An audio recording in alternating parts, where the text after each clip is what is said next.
د پښتنو وطن دی، دا خو زما د تربورونو وطن دی. وپېړه مې راکشه په دا 1 بجې چېرې لاړې چې ته راغلې؟ دا تا څه کول؟ پوره انسانیت ته دا سبق وښودو مسلمانانو چې کوم پلار خپل اولاد د خدای تابعدارۍ نه جوړوي، دا بچی به ستا تابعدارۍ کله هم جوړ نه شي. دنیا ته دا خبره وښوده چې کوم پلار خپل اولاد خدای نه نه یېروي، ای بچي بسته نشته، ته ذمواري ګڼي بسته راوړې، د هغه کپړې نشته، ته ذمواري ګڼي هغه ته بس کپړې ورکړې، پیسارې نشته، ته پیدا کړې، هغه 8-20 سال ماشوم دی، ټکه یې لمونځ نه کوي، تهذیب یې د اسلام خلاف دی، تا سره احساس قدرې نشته. دا بچی به ستا کله هم تابعدارۍ وي، کله به هم تا نه نه یېرېږي. تماشه کوه چې دی لږ ځوان شي، که ته خپل کور کې کرایهدار چوکیدار غوندې وساتلې، ما ته نام بدل کړه. مسلمانانو وروڼو، الله نبی صلی الله علیه وسلم په قوم دا ذمواري کېښوده. هر یو بچی چې مور نه پیدا شي، د هغه په دل او دماغو کې د مذهب مینه وي، دی د مذهبي مینې نه سرشاري.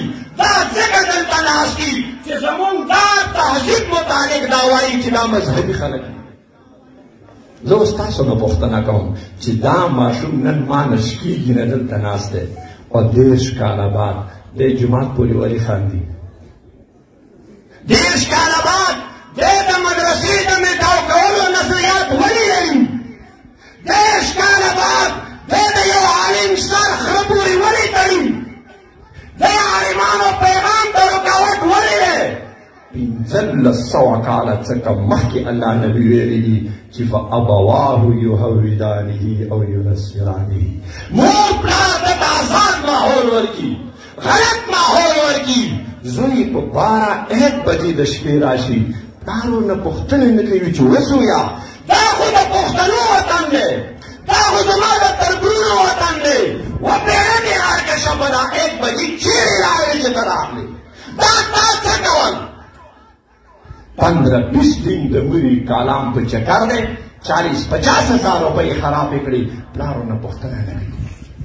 چې کله دی 20 سال آزاد ماحول آزاد ماحول آزاد ماحول یو تناول دیم شي، بیا واده زما دی، دمان ورته دی راوړي. واده زما دی، سرېدو والا ورته په خپلو پیسو دی راولي. واده زما دی، اجراګان ورته په خپلو پیسو دی راولي.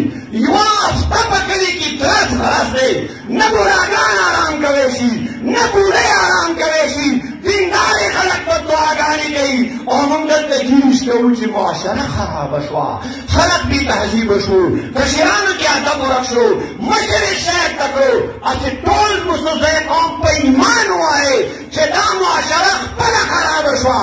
که نه موږ خرابه کړه، رښتیا ووایه. د دې معاشرې د فحاشۍ ذموار موږ یو کړی یو، د دې وړیانۍ موږ ذموار یو کړی یو. بیا موږ ته شیطان ګوته راکړي، بادشاه ملامت کړو چې نه بادشاه جینکۍ ګډوي. کوم بادشاه چاته ټلیفون کړی چې لور راولي؟ زه ګډوم.